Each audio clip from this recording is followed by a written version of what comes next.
ศรัทธาญาติโยมตอนนี้ใจบ่ได้ละเอาตอนนี้ใจบ่ได้ก็ปิดไว้ก่อนศรัทธาญาติโยม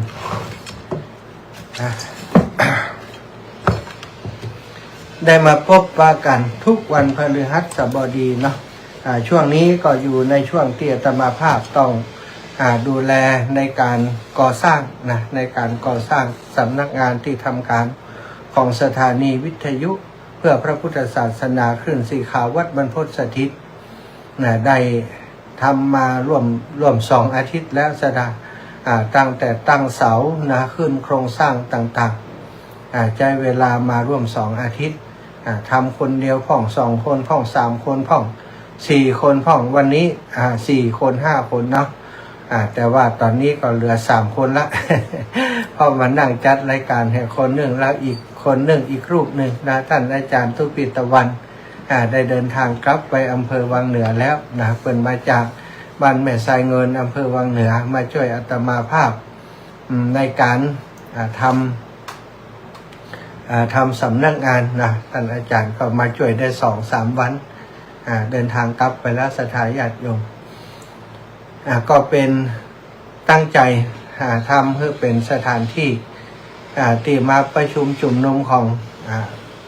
ทีมงานคลื่นสีขาวเนาะโดยเฉพาะทีมงานพระทรงเผยแผ่พระพุทธศาสนาจังหวัดลำปางที่จะต้องมาประชุมปรึกษาหารือกันนะหรือว่าบางคนบางรูปบางองค์เปิ้นอาจจะมาจัดรายการที่วัดบรรพตสถิตที่นี่เลยก็ได้ถ้าเปิ้นสะดวกมาจัดรายการที่นี่เปิ้นก็จะได้มาจัดรายการที่วัดบรรพตสถิตของเฮาที่นี่เนาะถ้าบ่สะดวกก็สามารถจัดรายการที่บ้านแล้วก็ส่งมาที่สถานีของเฮาได้แต่อย่างใดก็ตามสำนักงานจำเป็นจะต้องมีเพื่อประโยชน์ของคนที่เปิ้นทำหน้าที่ในการดูแลสถานีเจ้าหน้าที่สถานีช่างเทคนิคเวลามาควบคุมดูแลมาทำงานก็จะต้องมาอยู่ที่สำนักงานมาพบปะกันที่สำนักงานต่อไปก็จะมีคนทำงานเป็นกิจลักษณะได้อยู่ทำงานเป็นบางช่วงเป็นบางเวลากันตอนนี้โครงสร้างหลังคาเกือบจะเสร็จแล้วศรัทธาญาติโยมศาลามุงหลังคาอาตมาก็เพิ่งลงจากหลังคาเนาะส่งน้ำแล้วก็มานั่งเข้ารายการจะต้องทำเองเป็นส่วนใหญ่ขอบคุณสำหรับศรัทธาญาติโยมทุกคนทุกท่านนะที่ได้โอนปัจจัยมาสนับสนุนมาร่วมบุญมาช่วยเหลือในการสร้างสำนักงานในครั้งนี้ต้องขอบคุณเป็นอย่างสูงนะลำพังตัวอาตมาเองไม่ได้มีปัจจัยสำรองเป็นกอบเป็นกำอย่างเนาะก็มีสตางค์มีปัจจัยที่ศรัทธาอีพ่ออีแม่พระกันที่ไหนได้ถวายบางเถื่อก็บอกว่าถวายเป็นการน้ำกับไฟเนอะท่านอาจารย์การจ่ายส่วนตัวเนอะการนู่นการนี้เนาะแล้วแต่ตามอัธยาศัยของอาจารย์ปัจจัยที่ได้มาอาตมาเวลาไปทำบุญที่ไหนคลื่นสีขาวมีกิจกรรมมีงานที่ไหนก็ใจปัจจัยส่วนนี้ไปห่วมบุญหอมบุญกับเปิ้นในนามคลื่นสีขาวเพื่อชาวประชาจังหวัดลำปางแล้วก็ในส่วนของการสร้างสำนักงานครั้งนี้อาตมาก็ใช้เงินส่วนเนี้ยเนาะเงินที่ศรัทธาญาติโยมได้ถวายมาในโอกาสต่างๆเอามาเปาะมาหอมกันแต่เล็กแต่น้อยแล้วก็มาสร้างมาแปลงตอนนี้ก็ล่อยล้อไปละ สงสัยจะได้การหลังคาก่อนแต่ก็ถ้าย้อยเนี้ยเอาเนาะถ้าย้อยเนี้ยเอาเดี๋ยวก็จะไปซื้อเล็กมา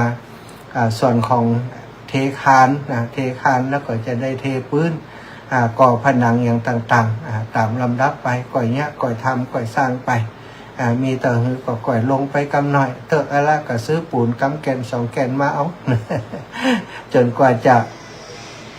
มีปัจจัยที่เป็นสนับสนุนมาเนาะก็อาจจะถ้าได้ปัจจัยมาที่ศรัทธาเป็นหอมมาเป็นกอบเป็นกำแท้ๆนะเป็นหันประโยชน์เพิ่นมีกำลังอยากจะทำบุญตัวก็จะได้มาจ้างช่างจ้างศาลาช่วยพ่องแต่ถ้าบ่มีก็พอมีปัจจัยบิณฑบาตได้ก็หมอกไปซื้อปูนซื้ออย่างมาเนี้ยก็ว่าสักเดือน2 เดือนก็คงจะเสร็จแล้วก็จะได้ทำบุญเปิดที่ทำการสำนักงานเกิดป้ายของสถานีวิทยุ พื่อพระพุทธศาสนาคลื่นสีขาวเพื่อชาวประชาวัดวันพ้นสถิตจังหวัดลำปางเนาะต่อไปวันนี้ก็เหนื่อยพอสมควรในการตีเล่งทำงานกว่าว่ามันจะบัดตันแล้ววันนี้สถาเพราะพรุ่งนี้ต้องเก็บงานส่วนอื่นแล้วก็วันเฮือจะได้เดินทางไปอำเภอฝางเนอะพี่น้องอำเภอฝางปะกันนะวันนี้วันที่12แล้วพรุ่งนี้13วันฮือกับ14จะไปอำเภอฝางเนอะวันเสาร์พอดีไปแอวอำเภอฝางนะปาสถาไปแอวสถานที่ท่องเที่ยวมีเยอะแต่ก็เป้าประสงค์จุดมุ่งหมายต้องการจะไปร่วมบุญร่วมบุญผ้าป่าสามัคคีกองทุนสถานีวิทยุวัดพระพุทธบาทอุดมน้ำบ่อสาวาของในเครือข่ายคลื่นสีขาวเหมือนกันอันนี้ก็จะไปกันหลายตู้อยู่เนอะลำปางนี่หนึ่งตู้2ตู้3ตู้นะ3ตู้4 5 6กันรถนะจะไปด้วยกันสถาอีปอยอีแม่เป็นใครไปแอวเมืองฝางตัวเนาะจะได้ไปตานพระป่าด้วยกันในนามคลื่นสีขาวเพื่อชาวประชาจังหวัดลำปางพี่น้องต่างเมืองฝางก็คิดว่าคงจะไปกันนักกันหลายอยู่ไปให้ไปหอมกองทุนของสถานีวิทยุวัดพระพุทธบาทอุดมน้ำบ่อสาวาเนาะคนที่อื่นเพิ่นมาช่วยเฮาพี่น้องบ้านเฮาก็ต้องช่วยกันนักๆเด้อช่วยเป็นกำลังใจให้กับหลวงพ่อมันใกล้เข้ามาแล้ววันที่14ก็เหลืออีกวันเดียวนะสถาวันนี้12พรุ่งนี้13แล้วก็วันฮือละเนาะก็คาดหมายว่าคงจะได้ปัจจัยได้สตังค์เข้าสมทบได้กองทุนให้หลวงพ่อได้จับจ่ายใช้สอยเวลาที่สถานีวิทยุเครื่องมีปัญหาอินเทอร์เน็ตก็ดีไฟฟ้าก็ดีเครื่องสำรองไฟต่างๆมีปัญหาก็จะได้ปัจจัยส่วนนี้ในการบำรุงในการดูแลสถานีต่อไปเนาะศรัทธาญาติโยมมาพบปะกันวันนี้ชั่วโมงแรกนี้ก็จะได้นำสารธรรมมาสนทนามาอุจามาฝากมาแบ่งปันกับศรัทธาญาติโยมอีพ่ออีแม่ทั้งหลายพอสมควรแก่เวลานะที่ได้รับมาเพื่อประโยชน์ในการฟังของศรัทธาญาติโยมทั้งหลายธรรมะของพระพุทธเจ้าศรัทธาญาติโยมมีหลายระดับเนาะถ้าแบ่งเป็นระดับใหญ่ๆก็เพิ่นก็บอกว่าโลกุตตรธรรมธรรมสำหรับคนที่ต้องการหลุดพ้นจากกิเลสตัณหาหลุดพ้นจากโลกนะความรักความโลภความโกรธความหลงต่างๆตามธรรมชาติของโลกของการเวียนว่ายแต่เกิดแล้วก็ธรรมะสำหรับคนที่ยังอยู่ยังครองเรือนอยู่ยังอยู่ในโลกหรือว่ากามโภคีผู้ที่ยังบริโภคกามอยู่ก็มีธรรมะอีกระดับหนึ่งอันนี้ในการที่พระพุทธองค์พระพุทธเจ้าทรงแสดงธรรมบางครั้งก็ได้ยกเอาเรื่องราวของบุคคล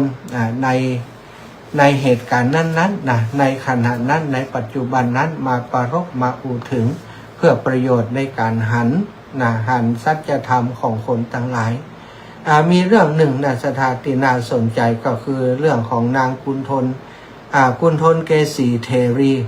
ที่เคยเป็นแม่ชีมาก่อนสถามีเรื่องเล่าว่าที่กรุงราชคฤห์นั้นมีลูกของเศรษฐีคนหนึ่งพอลูกเป็นสาวเนาะเป็นสาวขึ้นมาเป็นคนงามสถาญาติโยมมารดาบิดาก็หวงลูกนะบาฮือได้ลงจากปราสาทสร้างปราสาทไว้7 ชั้นอยู่สูงบนพุ่นนะบาฮือได้ลงมาตั้งลุ่มเพราะว่าบาอยากจะฮือมาคลุกคลีตีโมงกับคนใช้หรือว่าปวดใจอื่นกว่าจะมีปัญหากับลูกสาว พอลูกสาวงามก็อยากจะได้ลูกเขยที่ดีๆหล่อๆไอ้อย่างต่างๆเนาะตามคนที่ในสมัยโบราณเพิ่นก็ต้องการให้ลูกเต้าได้สามีอย่างที่ดีๆก็เลยเอาลูกไว้ซ่อนไว้อยู่ที่ปราสาทชั้น7รอคนที่เหมาะสมสถาน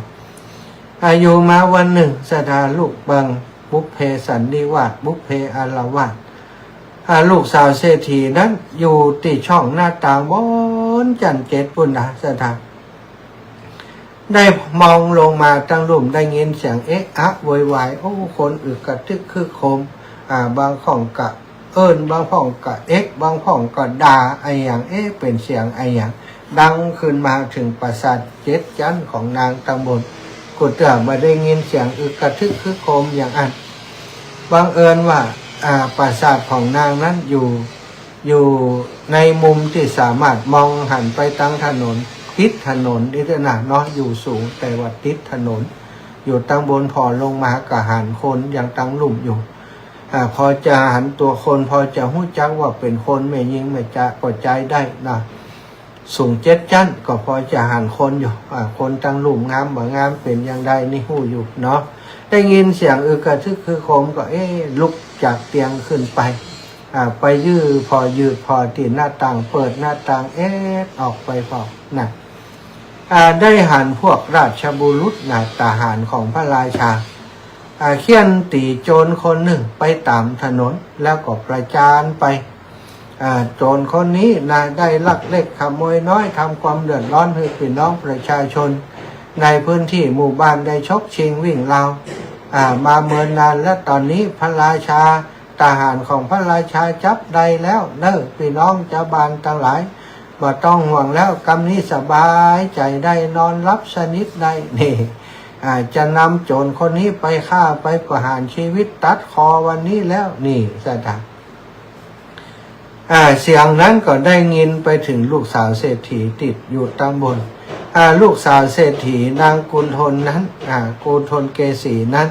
เพียงแต่ได้เห็นแวบหนึ่งเนาะบ่ได้เห็นหน้าที่ชัดเจนโดยซ้ำไปหันโจรคนนั้นพอหันพบก็เกิดนึกรักขึ้นมานึกรักโจรคนนั้นขึ้นมาทันทีบุพเพสันนิวาสความรู้สึกในใจแล่นปื๊ดไปตึกในหัวใจก็เกิดความหวั่นไหวเกิดความรู้สึกผูกพันรักใคร่กับนายโจรคนนั้นขึ้นมาทันทีเอาศรัทธาได้เมื่อเป็นอย่างนั้นก็ได้วิ่งลงไปหาพ่อหาแม่ไปบอกพ่อบอกแม่อ้อนบอนบิดามารดาให้ช่วยช่วยขอให้ไปติดสินบาทขาดสินบนพวกราชบุรุษให้ลักปล่อยโจรคนนั้นมาเอาทายปล่อยแม่มาช่วยลูกลาจะต้องตายแน่เลยพอหันในโจรคนนี้มันเกิดความฮักคืนมาในจิตในใจลูกจะขาดเข่าบ่ได้ถ้าหากเขาถูกประหารชีวิตไปในวันนี้หรือว่าวันพรุ่งนี้ลูกก็จะตายตามเขาไปแล้วแต่ปล่อยแม่จะยะอย่างใดเถิดนั่น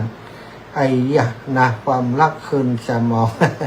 เข้าตาวิ่งหาหัวใจขึ้นสมองเหตุผลบ่มีแล้วมีแต่อารมณ์อย่างเดียวแล้วพ่อก็บอกว่าลูกเขาเป็นโจรจะเอามาเป็นสามีลูกได้อย่างไรลูกเป็นสาวบริสุทธิ์พุทธพองอยู่ถึงปราสาทเจ็ดชั้นก็คงทำมาได้นะลูกแล้วก็การที่เปิ่นจับเปิ่นยับมาอย่างอันเขาจะไปติดสินบาทขาดสินบนเปิ่นได้อย่างไรเป็นไปบ่ได้นะลูก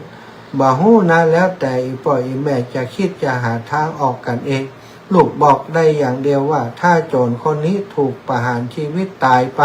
ลูกก็จะขอตายตามนี่พ่อก็เตรียมทำศพลูกไปเลยว่าปิดดามารดามานั่งสุมหัวกันเอาอย่างใดดีป่อมันอย่างใดอย่างใดหนิป่อกำหูไหวจะใด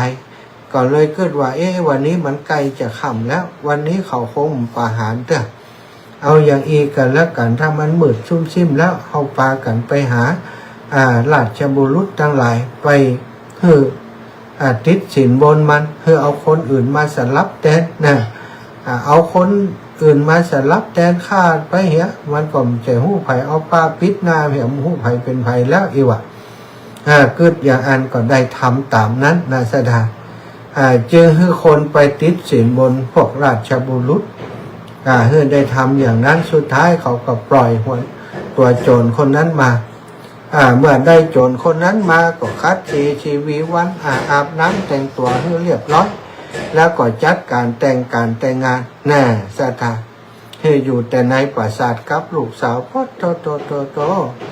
โจรคนนี้อย่างมาโชคดีแต่ว่าสถา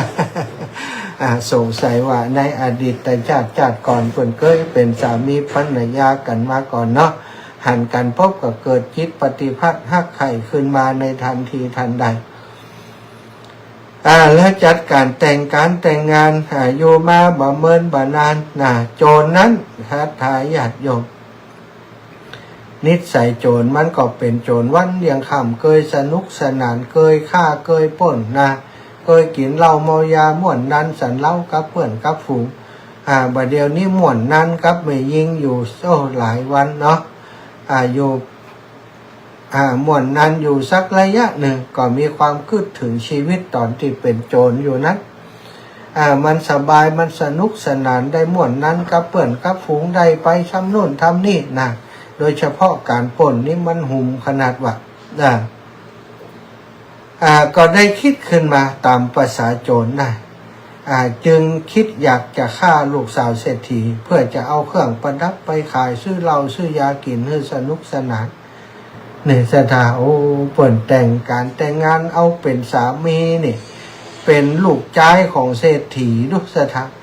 นิสัยคำเป็นโจรนี่มันก็ยังเป็นโจรหั่นเครื่องประดับอะไรยังต่างๆของผู้เป็นภรรยาความจริงก็เป็นทรัพย์ของตัวนั่นแหละ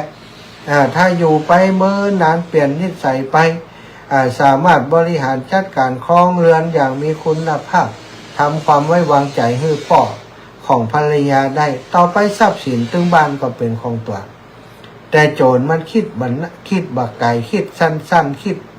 ว่าบัดเดี๋ยวนี้ถ้าเขาได้เครื่องประดับของที่มันประดับอยู่บนตัวของภรรยาเขาเนี่ยมันคงจะดีเนาะบ่คิดว่าเขาเป็นภรรยาโดยซ้ำไปคิดว่าเป็นลูกเศรษฐีที่เมาเขาแล้วเอาเขามาอยู่ตัวเองเนาะเขาคงได้คิดว่าคนนี้คือภรรยาหรอกได้คิดอยากจะฆ่าแล้วก็จะเอาเครื่องประดับไปขายแต่โจรมันก็มีวิธีหลอกล่อเนาะหลอกล่อ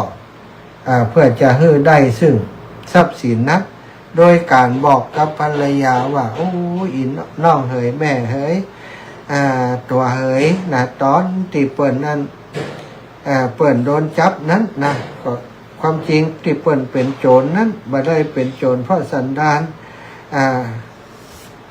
านที่หยาบช้ายังมันจำเป็นบ้านของเปิ่นที่เขาอยากหมากแพงคนต่างหลายนี่เปิ่นลำบากกันก็เลยได้มาปล้นแล้วเอาสตังค์นี่ไปช่วยเขา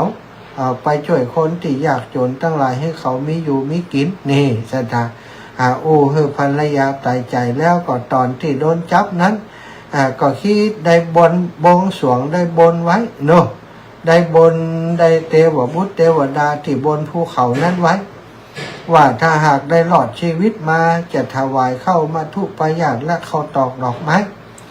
เทวบุตรเทวดานั้นขอเทวดาได้โดนจิตโดนใจคนใจดีให้มาช่วยด้วยเถิดภรรยาฟังแล้วก็หันใจสามีสามีได้บนบานสารกล่าวไว้ถ้าบอกไปแก้บนเนาะสถานญาติโยมก็จะมีอันเป็นไปตามภาษาที่บ้านเฮาเป็นว่าถ้าบนไว้ทำไว้แก้บนนี่เดี๋ยวจะโดนนักกว่าเก่าอีกนะอันนี้ก็เลยพอโจรมันผู้ให้ภรรยาฟังลูกเศรษฐีพอได้ฟังอย่างนั้นก็ใจอ่อนอยากจะช่วยให้สามีนี้ได้หลุดพ้นจากคำสาบานนั้นก็ภรรยาก็เชื่ออย่างนั้นแล้วก็ได้ไปขออนุญาตไปบอกคือกับพ่อกับแม่ปรึกษากับพ่อแม่ก็หันตัวว่าก็ดีแล้วลูกลูกก็ได้ปากันไปเนาะจะเอาคนไปช่วยเนาะคนเข้าคนของนายโจรก็ว่าได้เนาะคนเข้าคนของไปตัวภรรยาเชื่ออย่างนั้นเขารถนั้นก็ได้ขึ้นรถไปพร้อมกับบริวารเป็นอันมากพอไปถึงเชิงเขาใกล้ๆที่สถานที่เป็นจุดหมายของนายโจรที่หมายตาเอาไว้โจรนี่มันหู้ตีป่าดงพงไพแถวนั้นหมดหรอกไปถึงเชิงเขานี่คืนไปแหมน้อยจะเป็นไอ้ยังเนี่ยก็วางแผนไว้เป็นอย่างแล้วพอไปถึงเชิงเขาก็ได้บอกว่าบอกคือบริวารยุทธขบวนรถขบวนล้ออยู่ตรงนี้ก่อนปีบันแน่ใจว่าจะแม่นตั้งบนนี่ก่อนเขาจะไปพอก่อนก็ให้บริวารรออยู่ตีข้างล่าง ส่วนตัวโจรกับภรรยาก็ปาขึ้นกันไปขึ้นไปบนยอดเขาขึ้นไปบนยอดเขาศรัทธาญาติโยมพอไปถึงที่ยอดเขาแล้วก็บอกภรรยาว่ามาถึงแล้วมาถึงตรงนี้แล้วมาถึงสถานที่ที่ปีบนไว้แล้วนะพาภรรยาไปยืนอยู่ที่หิมปากเหวหิมปากเหวแล้วก็บอกว่าตั้งใจจะแก้บนกับเทวดาที่ตรงนี้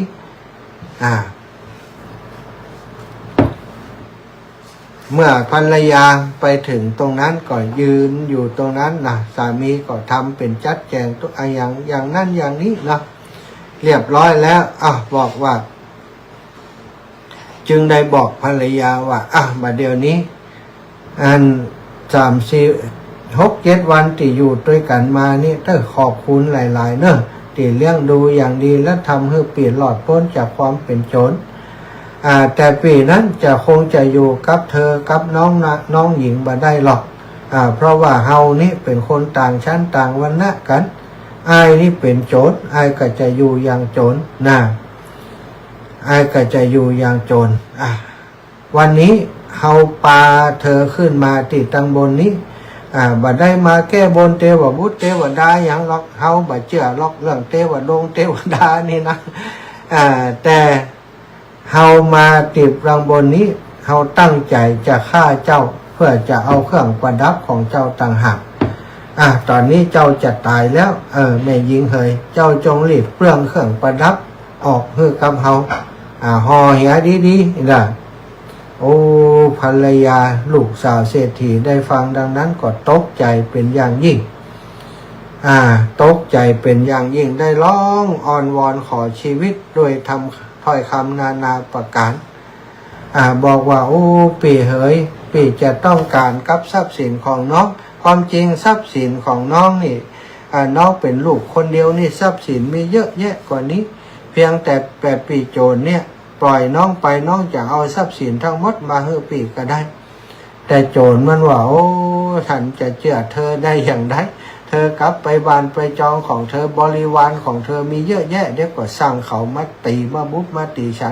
ฉันคนเดียวก็คงสู้มาได้ฉันไม่ต้องการทรัพย์สมบัติจำนวนนั้นหรอกเอาขอแค่ติดตัวเธอมานี่ก็เปลือกเปเตอแล้วพอได้กินเหล้าไปหลายวัน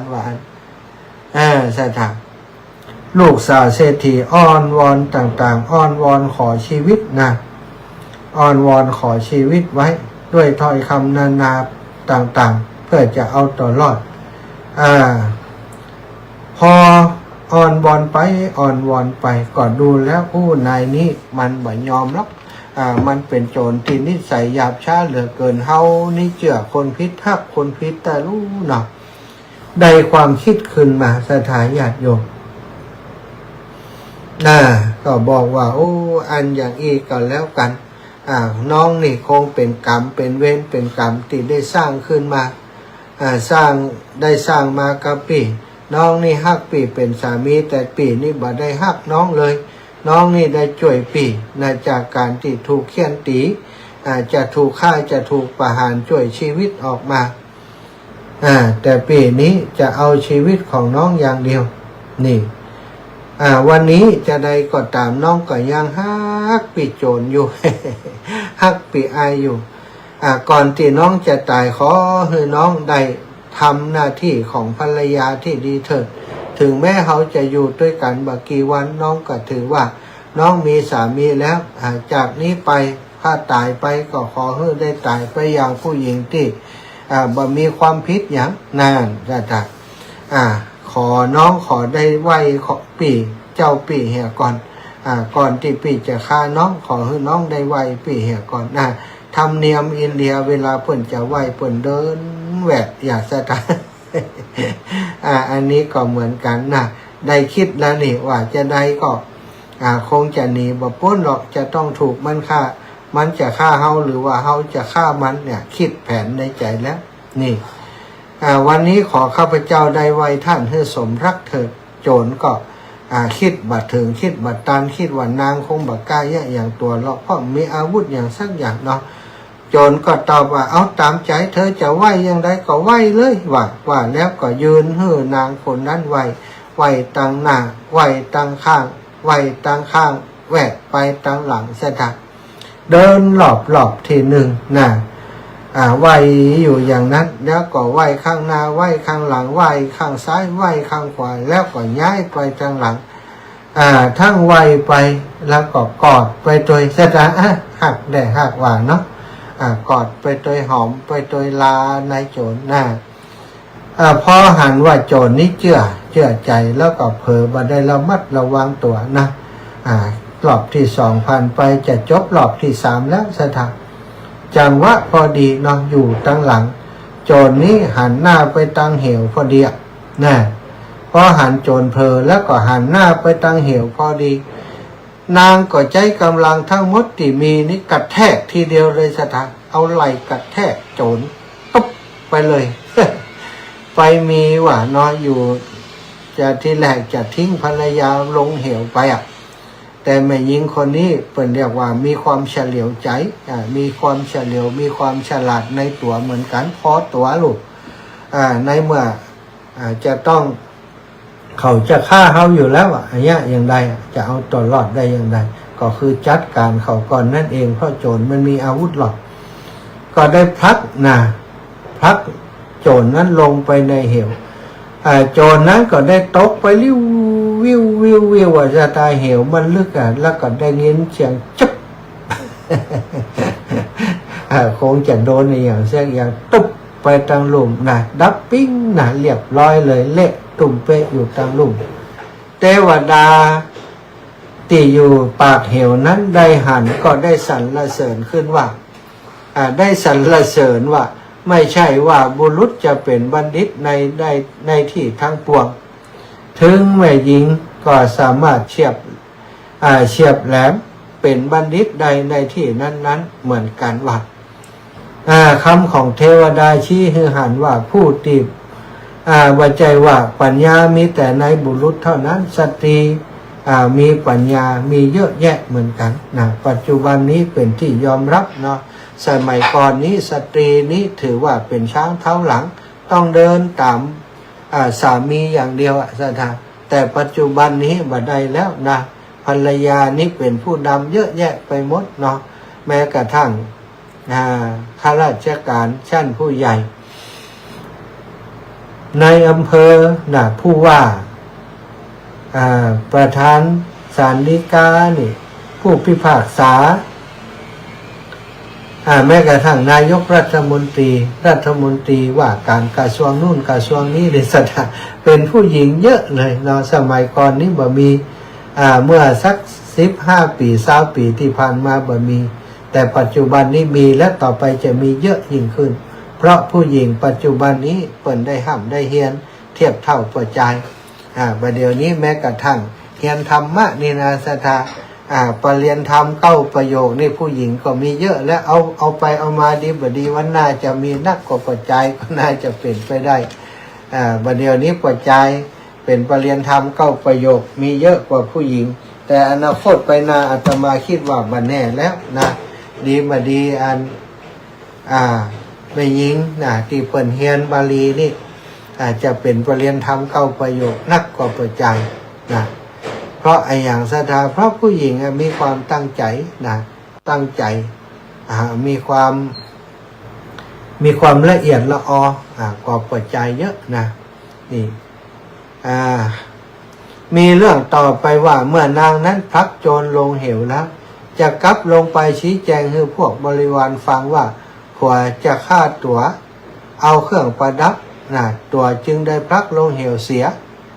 ก็กลัวว่าจะบ่มีภัยเจือเมื่อกลับถึงบ้านพ่อแม่ก็จะด่าเสียดสีจะด่าจะว่าอย่างต่างๆสถาจะกลับไปบอกหมู่บริวารว่าตัวเองนี้ได้พลักโจรลงเหวไปแล้วเพราะโจรจะฆ่าตัวเองอย่างก็กลัวว่าเขาบ่เชื่อถ้ากลับถึงบ้านก็กลัวพ่อแม่จะว่าว่าบอกฟังถึงว่าแล้ว อย่างใดดีสถาตัดสินใจหนีลงจากภูเขา แหมทางหนึ่งสถาไปทางอื่นเนี่ยเมื่อไปตามเพื่อจะไปตามแต่จะได้ก็ได้ไปเรื่อยๆเดินทางไปเรื่อยๆบางหัวจะไปที่สะที่โหนแห่งโหนตำบลไหนเอาง่ายๆว่านีจากครอบครัวไปนะบ่อยากจะตอบคำถามอะไรอย่างแล้วรู้สึกผิดหวังในการตัดสินใจของตัวเองก็เดินทางไปเรื่อยๆได้ไปพบอาสมของพวกปริพาชกอาสมของปริพาชกจึงได้เข้าไปหาแล้วก็ขอบวชอยู่ตัวเมื่อบวชแล้วก็ได้เรียนคำโต้ตอบถึง1,000 ข้อเป็นคนที่เฉลียวฉลาดหัวจำดีซะนะอาจารย์บอกรู้ว่าความรู้นี่แหละเป็นประโยชน์อย่างสูงในการบวชของเขาถ้าเจ้าสมัครอยู่ต่อไปก็จักสอนกสิน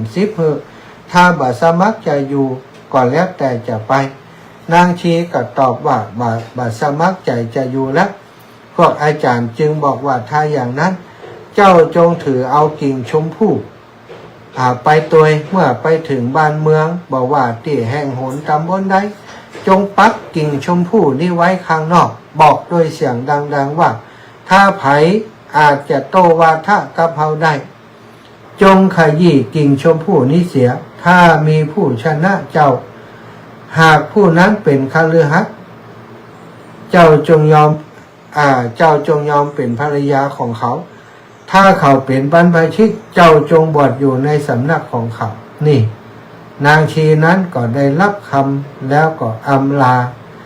ปริพาชกทั้งหลายออกเดินทางถือเอากิ่งชมพู่ก็คือกิ่งว่าติดมือไปตัวจึงได้ชื่อว่านางชมพูปริพาชกปริพาชิกาได้เที่ยวถามปัญหาไปเรื่อยๆสถาเมื่อบ่มีผู้ใดต่อสู้ใดจนกระทั่งมาพบกับพระสารีบุตรเจ้าในวันหนึ่งได้ไปปักกิ่งว่ากิ่งชมพู่นี้ไว้ที่นอกเมืองแห่งหนึ่งแล้วก็บอกให้เด็กๆบอกประกาศให้คนทั้งหลายแบบที่ได้ประกาศว่าใครจะโตวาทะกับเฮาถ้าสามารถโตวาทะได้ถ้าเป็นผู้ชายจะแต่งงานถ้าเป็นบรรพชิตจะเป็นศิษย์เลยว่ะชนะมานักแล้วก็ยิงพยองสถาปักไว้แล้วก็อยู่แถวๆนั้นเด็กๆนี่ก็ได้หันกิริยาอาการของนางพอดีพระเถระสารีบุตรได้เดินทางมาเด็กๆเหล่านั้นก็ไปบอกพระมหาสารีบุตรเถระเจ้าพระสารีบุตรได้ฟังอย่างนั้นก็บอกเด็กๆว่าเธอทั้งหลายจงไปหักกิ่งชมพู่นั้นแล้วก็ไปบอกนางว่าตอนนี้มีคนจะโตวาทะด้วยสุดท้ายนางก็ได้ไปพบกับพระสารีบุตรเถระเจ้าถามปัญหาไปเรื่อยๆสถาปรากฏว่าพระเถระสารีบุตรเถระเจ้าเนี่ยได้ตอบทุกปัญหาของนางได้พอพระสารีบุตรเถระถามปัญหาไปอย่างเดียวนางบ่สามารถจะตอบได้จึงได้ขอบรรพชาเมื่อได้บรรพชาอยู่กับหมู่ภิกษุณีก็ได้สำเร็จเป็นพระอรหันต์พร้อมโดยปฏิสัมภิทาในบ่เมินบันนานจึงได้ชื่อว่านางกุณฑลเกสีเถรีพระเถรีชื่อว่ากุณฑลเกสีอยู่มาวันหนึ่งภิกษุทั้งหลายได้สนทนากันว่าโอ้นางกุณฑลเกสีเถรีองค์นี้ได้ฟังธรรมมากเลยแต่ก็สำเร็จเป็นบรรพชิตทั้งใดต่อสู้กับโจรคนหนึ่งชนะมาแล้วพระพุทธเจ้าได้ทรงสดับจึงไปตรัสว่าธรรมดาธรรมของตถาคตแม้เพียงคำเดียวก็มีประโยชน์มากผู้ชนะตัวเองดีกว่าชนะผู้อื่นตั้งหมื่นตั้งแสนดังนี้เรื่องนี้ก็ชี้ให้เห็นว่าผู้ที่มีนิสัยเป็นโจรแท้ๆถึงจะได้ดีมีสุขอย่างใดก็ทิ้งนิสัยโจรมาได้เพราะฉะนั้นจงอย่าได้ไว้ใจผู้ที่เคยเป็นโจรมาแล้วหรือว่าคนที่มีนิสัยแบบเนี้ยสถาถึงแม้บ่ได้เป็นโจรก็ตามแต่ว่าเป็นคนที่ใจนิสัยที่บ่น่าจะไว้ใจได้เขาต้องดูเนาะ ไปเมตตาเปิ้นเรียกว่าอย่างคนที่ปักงูเห่าเอางูเห่ามาเลี้ยงนั่นแหละสถางูเห่าหนาวเนาะเอางูเห่ามาหิ่งไฟเอางูเห่ามาห่มผ้าให้มันพอมันอุ่นแล้วนะมันมีกำลังแล้วมันก็ชกกัดเจ้าของที่เอามันมาอุ่นนั่นเองเห่ามีคนพาลเป็นมิตรนะคนพ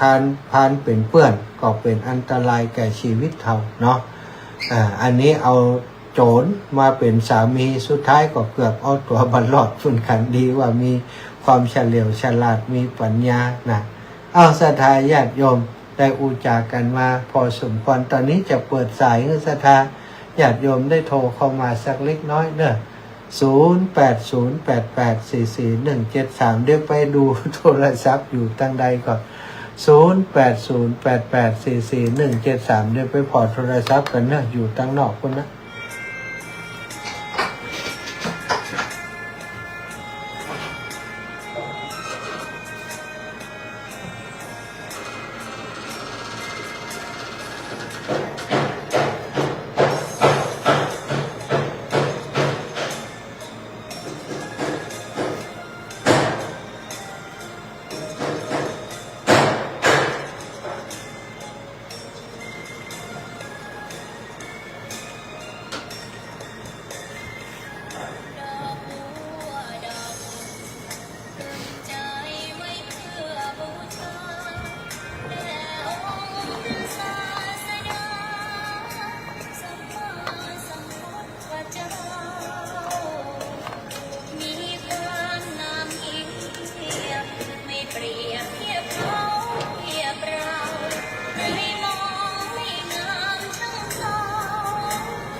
เจ้ามีความงามเงียบไม่เปรียบเทียบเขาเทียบเราใครมองไม่งามช่างเขาแต่เจ้าก็คือดอกบัวด้วยความสัตย์ซื่อยึดถือความดีเป็นหลัก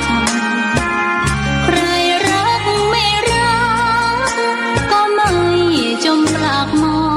งมัวเมื่อโผล่พ้นน้ำก็เห็นความงาม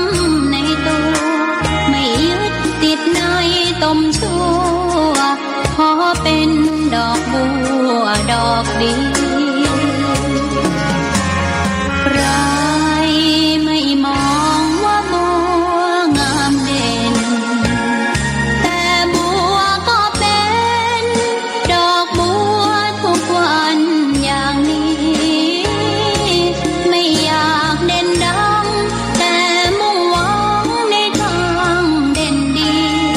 เกิดมาเพื่อสร้างบารมีถวายชีพนี้บูชาดอกบัวดอกน้อยเฝ้าคอยคนที่ใจบุญมาโอบเอื้อเกื้อกูลรู้ค่าของบุญเก็บบัวขึ้นมาศรัทธาญาติโยมโทรมาได้ละนะ0808844173 0808844173เด้อสายมีศรัทธาญาติโยมให้ได้หอมเข้ามาเดี๋ยวจะได้ประกาศในชั่วโมงที่2นะชั่วโมงแรกนี้ทุกพ่อครับสัญญาณเน็ตสถานีมีปัญหาอาการแบบเดิมเลยตอนนี้ดีแล้วยังสัญญาณเน็ตของสถานีดีก่อนเน็ตเสร็จแล้วกะ เน็ตสถานีดีหรือไม่844-173ดีอยู่เอาสถา0808844173โทรมาได้เลยโอ้แม่เฉลียวล่องนอดแม่บัวเย็นสีหมดเก้าแม่สีจัน มีหลายคนเปิ่นโทรเข้ามา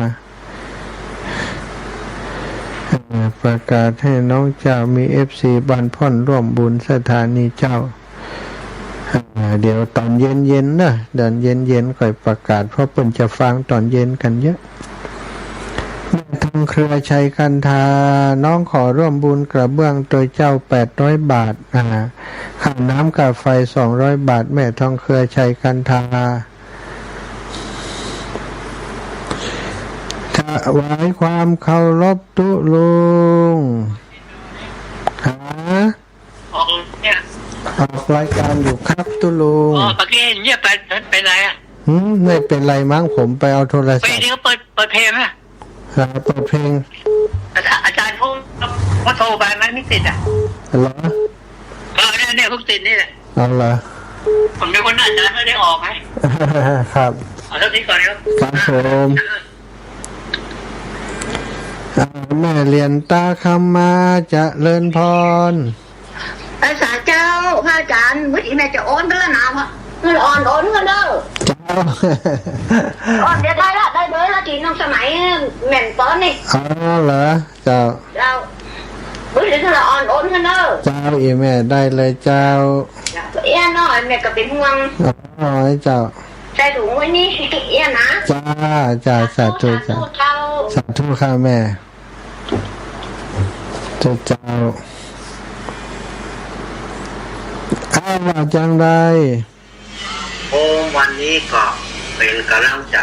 ท่านอาจารย์มหานักๆเลยครับ ขอบคุณครับ โอ้ได้ฟังอยู่โอ้โหอันม่วนแต่เรื่องโจรกับนางลูกเศรษฐีนี่เนาะ น่ะ สุดท้ายพวกก็ได้สำเร็จอรหันต์อยู่เนอก ใจนะอุปนิสัยของการบรรลุธรรมมีเนาะเนี่ยอย่างเพื่อนได้คนที่มาเกิดเป็นจัดสุดท้ายเนี่ยตึมตาย จากตัวถวายความเคารพครับอาจารย์ มหาไปก็ครับ ไปอยู่ครับผม ผมก็จะไปเหมือนกัน เอาดีละครับ ครับผมจะไปปากับปูนนะครับเนอก ครับผม ไปสาครับ ถวายความเคารพครับสมบูรณ์วงแสน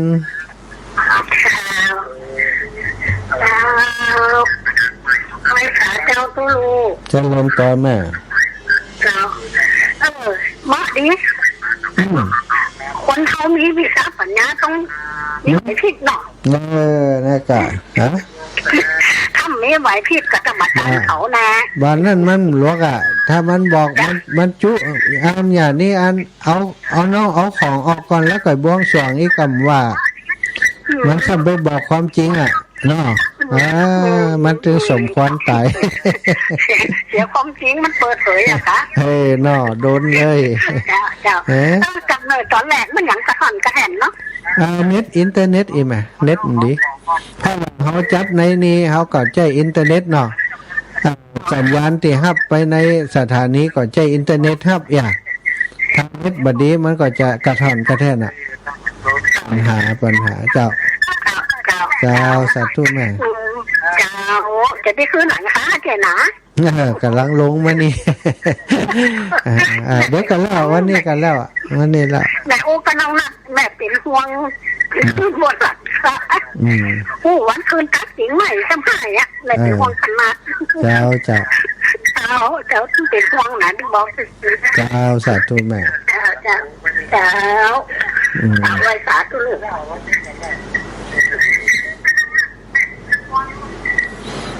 สถานญาติโยมเวลาโทรปิดโทรศัพท์ก่อนนะแม่มีแม่ทองเครือชัยคันธา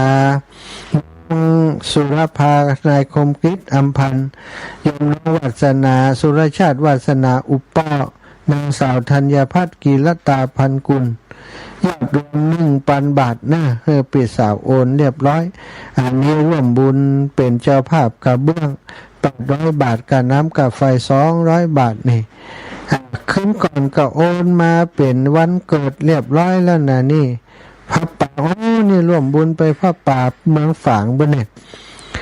ร่วมบุญไปพระป่าเมืองฝาง300 บาทเนาะตุปีจะได้จดไว้โยมน้องสุรภาโยมน้อง วาสนาอุปเปาะนะทำบุญวันเกิดขอร่วมบุญพระป่าตัวเจ้าแม่ทองเคยชัยคันธาสุรภาคมฤทธิ์อัมพันธ์ธัญพัฒน์ธัญพัฒน์กิรตาพันกุลวาสนาชัยคันธายอดรวม300 บาทพี่สาวโอนแล้วสาธุสาธุวันเกิดอีน้องวันที่13อีน้องวาสนาเกิดวันที่13วันพรุ่งนี้ทำบุญอย่างในวันเกิดโดยเนาะอนุโมทนาบุญเนอะแม่บัวลอยชัยสายเขียวอาลาบันมอบ่ได้รับสาย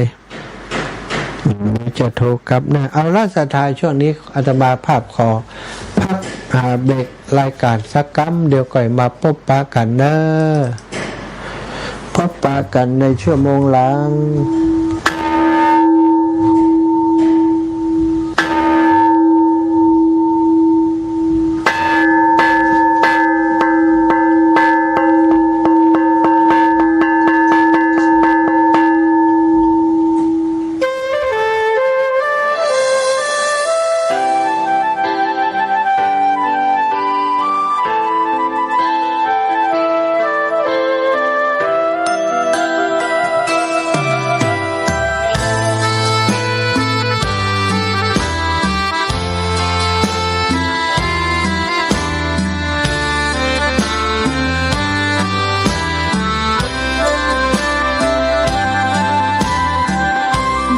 เกิดเป็นคนนั้นยากจริงนะ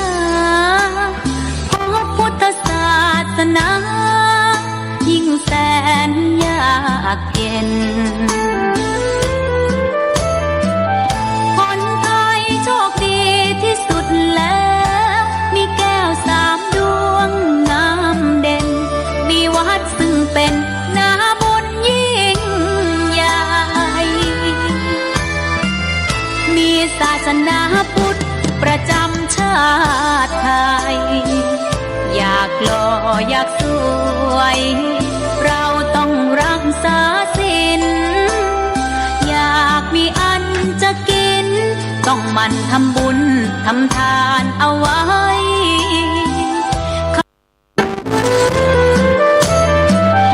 คนไทยโชคดีที่สุดแล้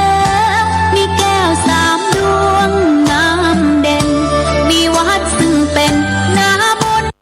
วัดสวดมนต์ฝึกฝนสติให้ว่องไวรีบทำตอนที่เราทำเองได้อย่ารอจนตายถึงเข้าวัดว่าเข้าวัดยามเป็นจะได้เห็นแต่น้ำใจเข้าวัดยามตายจะได้เห็นแต่น้ำตาก่อนจะสายเกินขอเชิญมาใช้ชีวิตให้คุ้มค่าเจริญทานศีลภาวนาสั่งสมบารมีไว้ทำบุญตอนที่ยังมีชีวิตย่อมดีกว่ารอเขาอุทิศบุญให้อย่ามัวหลงเพลินเดินห่างวัดตัวอย่างชัดๆมีมากมายเข้าวัดตอนตายสายเกินแก้กรรม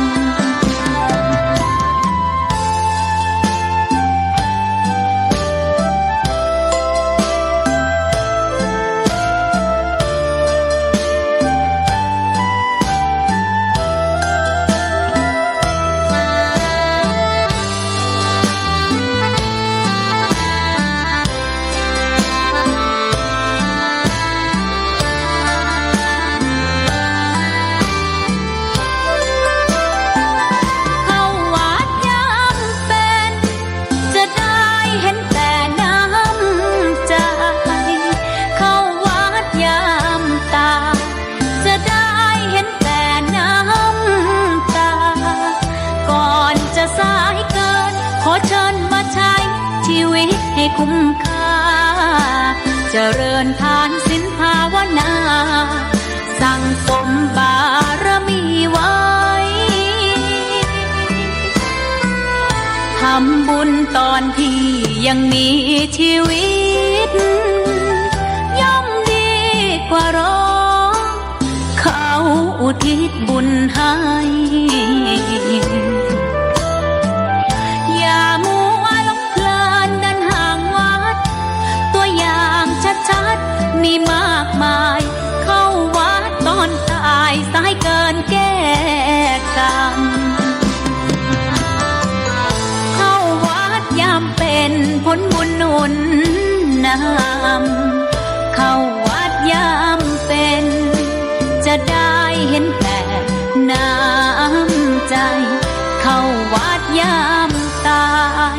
จะได้เห็นแต่น้ำตา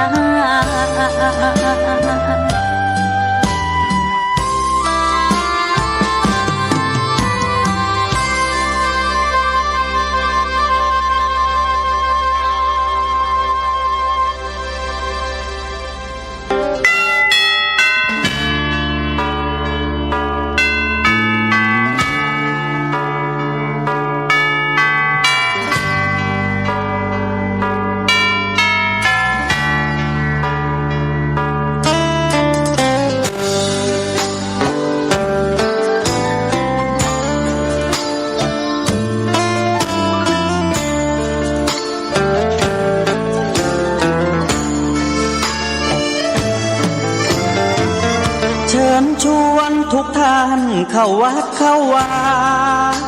ฟังธรรมะจากหลวงตาเสริมชีวา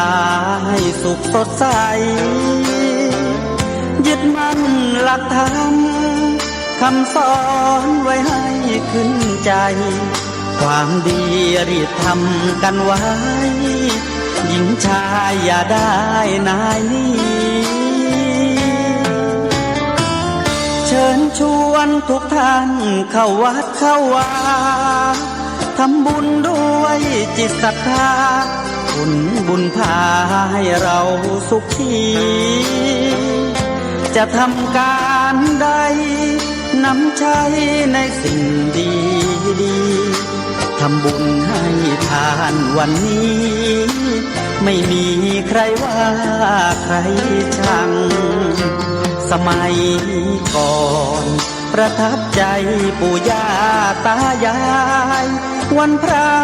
ไม่เคยเบื่อหน่ายจำได้ไม่ลืมสักครั้งเหตุใดวันนี้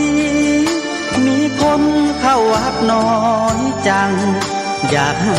เหมือนก่อนอีกครั้งฝากความหวังกับคนรุ่นใหม่เชิญชวนทุกท่านเข้าวัดเข้าวารับศีลรับพรหลวงตาเสริมคุณค่าให้กับจิตใจกระทำความดีเรื่องนี้ไม่ต้องอายใคร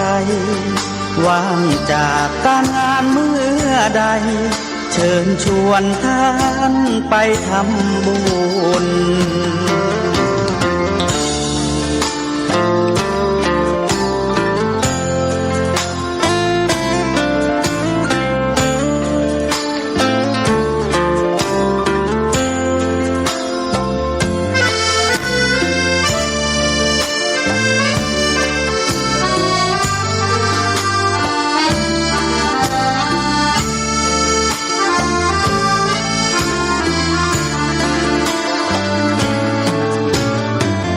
เชิญชวนทุกท่านเข้าวัดเข้าวารับศีลรับพรหลวงตาเสริมคุณค่าให้กับจิตใจกระทำความดีเรื่องนี้ไม่ต้องอายใครว่างจากการงานเมื่อใดเชิญชวนท่านไปทำบุญกระทำความดีเรื่องนี้ไม่ต้องอายใคร ฝากเพลงเชิญชวนหญิงชายอย่าอายเรื่องการทำบุญ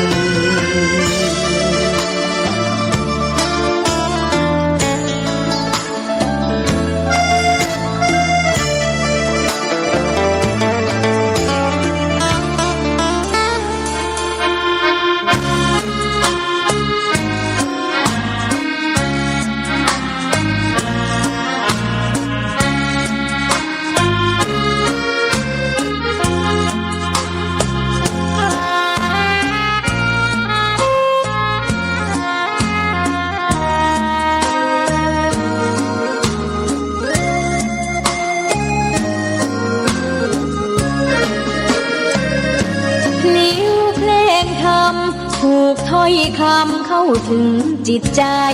ฟังรายการวิทยุเสียงใสส่งถึงใจไปสู่ปลายนาสารธรรมน้อมนำมองพระศาสดาบอกผู้คนทั่วลาหันมาเข้าวัดฟังธรรมคลื่นเสียงนี้เป็นคลื่นธรรมะจากใจส่งถึงบ้านไกลบ้านไกลฟังได้สุขใจล้ำยามดึกดื่นค่ำคืนมีงานต้องทำเป็นคลื่นสารธรรมเน้นย้ำธรรมะเพื่อนใจเสียงคลื่นธรรมบอกหลักธรรมให้คลายความเหงาฟังเสียงธรรมะเบาเบาบอกเรา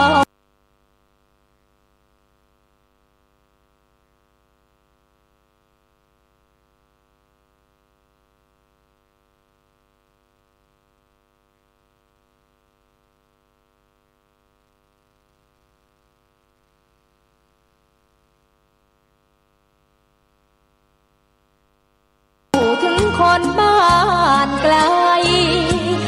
สื่อธรรมะ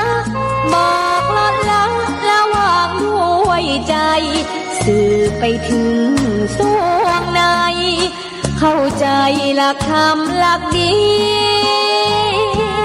พลิ้วเพลงธรรมถูกสัมพันธ์จิตใจร่าเริงฟังสาระธรรมะบันเทิงรื่นเริงในชีวิตยามวันว่างเดินทางไปเยี่ยมสถานีนัดพบกันน้องพี่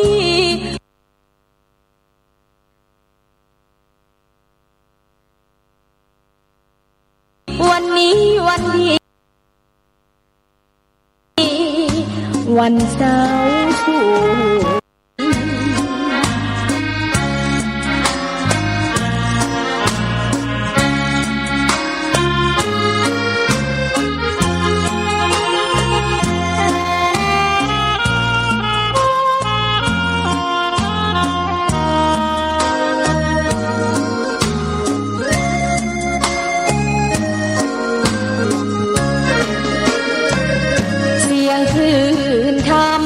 บอกหลักธรรมให้คลายความเหงาฟังเสียงธรรมะเบาเบาบอกเล่าถึงคนบ้านไกลสื่อธรรมะบอกลดละระหว่างด้วยใจสื่อไปถึงสวงในเข้าใจหลักธรรมหลักดี